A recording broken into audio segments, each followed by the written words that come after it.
I'm attempting to use my bed as a studio. It's truly where I'm at.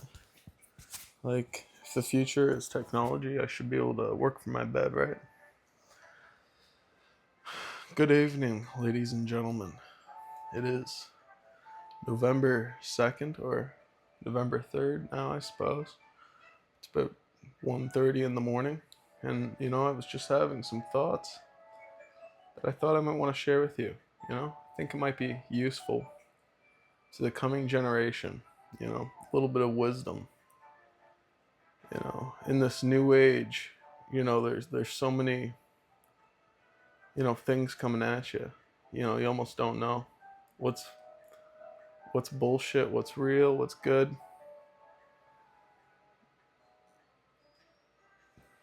But, you know, there's still so much to learn and see and have revealed, and there is clarity that can be attained, and there's wisdom that can be obtained in those moments of clarity. And I got some wisdom for you tonight. And my wisdom is you don't need to uh, rely on anybody else for anything. Okay? Most of the people in your life are completely irrelevant. You know, you might have your buddy that's been around for 20 years, okay? And one day he just might stop talking to you. He might not tell you why. Or you might have a big, beautiful family, you know? But someday that family is going to be gone. And that's okay. You don't need these things, these accessories, these people. And I know it seems crash and kind of psychopathic to refer to people as accessories. However, people who latch onto you and withdraw things from you and follow you around, they're not really, are they people? You know what I mean? They're kind of like an accessory. They're something you like wear, you know? And I was a type of person where I had a lot of people around that were like accessories to me, you know? We didn't really care about each other, but we kept each other around because it was mutually beneficial. Okay? And usually the mutual benefits were like drugs, sex, um, just not feeling lonely, you know? Just kind of having somebody to kind of, you know, batter down the hatches with some nights and play some games, and but that's truly not what makes a man. Those experiences and those people, they do not define you. The man makes the man. Okay? And in order to do this, in order to process yourself, you need to separate yourself from these accessories, these people who you keep around for superficial reasons, for these material, these objective gains like sex, drugs, money, whatever it is. And you need to move inward, and you need to find out what you're truly passionate about, what you actually care about, and you need to pour yourself into it. And I mean, that's kind of what I've done here with comedy. I mean, Canada's going to shit. It's a fucking it's a nightmare here. It really is. It's a third world shithole, And the only difference is in most third world countries, you could afford a house, you could, buy food because it's cheap, but not in fucking Canada, not in China. And, I've kind of had to look inwards for strength. I've had to dig a little bit deeper. I haven't been able to rely on the same material pleasures, the same types of things that got me by in the past. And what I've realized is I'm actually a pretty shallow um, and I don't know, like motivationally driven person. Like I liked feeling included. I like to feel like I was a part of something. Okay, like by having this group of friends or by being associated with some family members. Like I wasn't alone, and it was like a crutch. And once I started to kind of come of age, I was probably 19 or something at the time, and I started kind of forming my own ideas and thoughts about the world. There was this like violent outlash, like from my whole family and friends group, and everyone was just like, "What's wrong with you, Josh?" You know. And this was during the pandemic at the beginning of the lockdown, and I just broke up with my um, then my second ex, and we were living together. And I moved out into a house that was very cheap. It cost me like $400 a month. Imagine that for like a flat, but it had like fleas in the fucking floor. And I dropped acid one night, and I was ripping dabs and playing Kenshi, listening to 2010 mega mixes, and I don't know. Nothing happened. It was just miserable. It was terrible. It was like fucking living hell. It was a terrible, nightmarish experience. And eventually I got a nicer place, but the pandemic was in full fucking throttle, and there was people like, "Oh, you gotta wear a mask to go inside the fucking Costco. You gotta do all this shit." I wasn't going along with it. I've seen the fucking movies. I just got done reading 1984. I have a fucking education. I'm not a fucking regard, okay? I know what I'm talking about.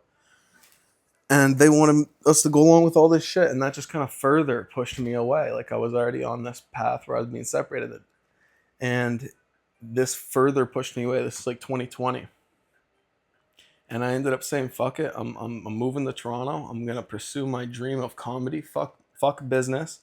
I quit my job at Xerox, and I left to the big city, and I wanted to strike it big. But the whole fucking place was on lockdown. It was like a nightmare dystopia, like from 1984, some shit. And yeah, I got a job working in a fucking tool shed. You know, I realized that my family probably didn't give as much of a shit about me as I thought. You know, and I come from a divorced family, so it's already kind of broken up and all fucked. And I realized I was really on my own for the first time. I realized I was really on my fucking own. And I had a buddy named Dimitri at the time, and we would get a bottle of vodka and we would drink it in the park nearby in the middle of the night, and then we would go and get Subway down on Yonge Street. We lived up at the top of Yonge Street there, like Yonge Finch area in Toronto. And yeah, we kind of made it through, and I got along, and I ended up moving to Alberta, and I tried to escape the country during the vaccine mandate. I got my passport expedited. I left the country the last day you could. And I got on a fucking plane. I went to fucking Texas, of all places, because I wanted to try and, I don't know, be a part of Joe Rogan and his fucking fan club. And Mothership wasn't even up and running yet. But there was really, I don't know. I don't know. I thought I was gonna like be able to be an illegal in Texas, like the Mexicans do. I had no fucking clue what I was doing. So what? I'm living in a motel. I've got like $2,000 to my name, and I'm going to this Denny's. I'm trying to convince them to hire me, and they got people working there for like $20 an hour American. $20 an hour American's like fucking what, 25 Canadian. So these Denny's workers are cleaning up compared to what we have in Canada. And this was in 2022, I think. And they wouldn't hire me. And I remember every single night at the motel, they were just playing like there's illegals and coming in Texas, and they were locking down like you couldn't get a room. Like everyone was checking for social securities. Like it was a big offense. Like I didn't want to lose my right to be in America, so I went to Los Angeles, and I got on a train, and it was a train that went all the way across America, right to the fucking Nevada desert. We stopped in like several places in the desert, like little cities in New Mexico and stuff, like Arizona. Um, yeah, all these places, and it was beautiful. Like America's an amazing country, and I kind of had to go on this big ass journey to LA, and I ended up running out of all my fucking money. I ended up staying in LA with a bunch of inmates, okay, in a hostel, okay. A bunch of inmates would come into jail and they'd go stay at a hostel because that's all I could afford, and it was the pandemic. So I'd go live with them, and I ended up getting in a fight with the guy running the fucking hostel, and they ended up all kicking me out. So, but it was cool. I was riding around with one of the guys. His name was Dennis or something, and we would ride around in his shitty busted up car. He wanted to show me the Skid Row, so we went and looked at Skid Row, and we were playing, California, and I was really living free. I ended up running out of all my money, and I had nothing. Like I was in LA. I got kicked out of this hostel. It was the middle of the night. All I had was my suitcase, and I was on the street. This fucking kid from the East Coast in Canada. Nothing but my dreams, all in pieces. Fucking no money. I'm like, what am I gonna be? One of these creeps on Skid Row? So I call my grandmother, and I call my mother, and you know, who do care about me and love me, you know. And they got me my ass out of there. They called an evac. They got me a plane ticket, and I went back home to New Brunswick. So I made this whole trip around the whole fucking world to basically realize I'm retarded. But essentially, I learned that you gotta go and figure shit out on your own. You gotta go figure shit out on your own, man. And yeah, don't be afraid to go out on a limb, because you know what? That was some of the best memories of my life. Like I may have been completely lost. I may have been completely off the beaten path, but you know what? It was an adventure, and there was purpose behind it. Like I was chasing my dream and doing comedy. I wanted to. It didn't work in Texas. Let's go to LA, and then I ended up back in St. John, and I was alone in a place. I got a room there. I ended up renting. It was dirt cheap. No fleas this time, thankfully. And I ended up starting my show, The Just with Josh, then. And you guys can go back and see those episodes there. And I ended up working for a couple companies in St. John again, kind of getting situated, but I was ultimately just bored with a tiny city. Once you get a taste for the big city life, it's hard to go back, especially like I'm a guy, I have ADHD, I'm fucking all over the place. Like I'm off the walls. Like I need stuff to be going on, to keep me sane. So I ended up coming back to Toronto, and I got a job as a crossing guard. Did that for 2 fucking years before they fired me for my social media. And now here I am. I'm here doing this video in this place that I have here now. It's quite comfortable. Thank the Lord. And I have the wherewithal to do this video and speak to you now. And I'm gonna tell you, I would do it all over again, and maybe I would do some things differently, but that's how life works. It's not like It's not like a video game, you know. It's like Minecraft. Okay, if you die in real life, you lose all your fucking items, all right? Except you lose your everything. You don't get to respawn. It's like hardcore Minecraft, okay? For all you gamer Gen Alpha, it's like Minecraft hardcore mode, okay?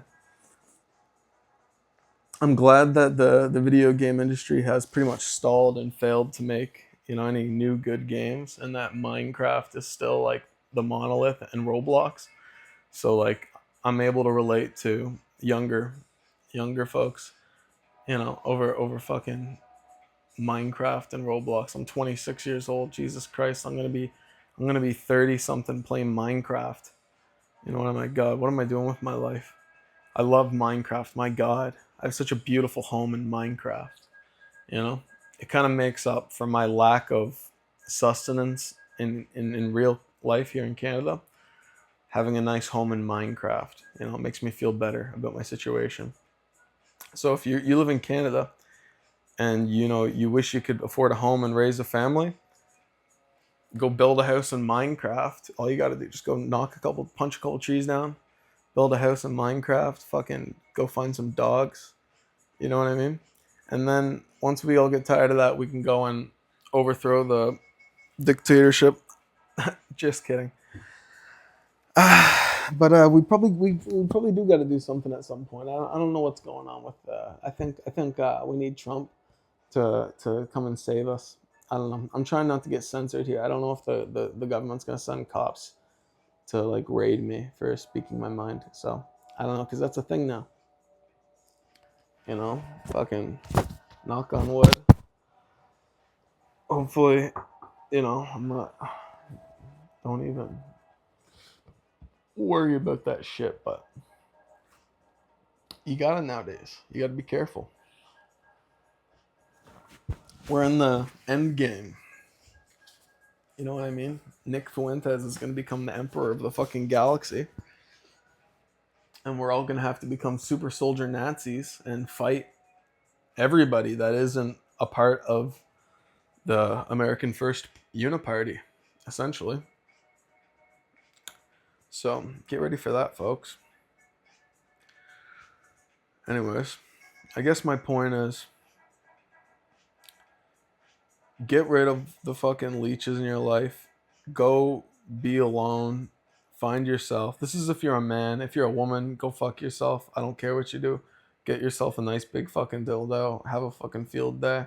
I've got no advice for women. So I'm sorry. If you're a woman and you found this relevant, good for you. I'm happy. You girls need to listen more. Okay. Anyways, that's it. I'm gonna go play some more Minecraft. Have a beautiful night, ladies and gentlemen. Take care.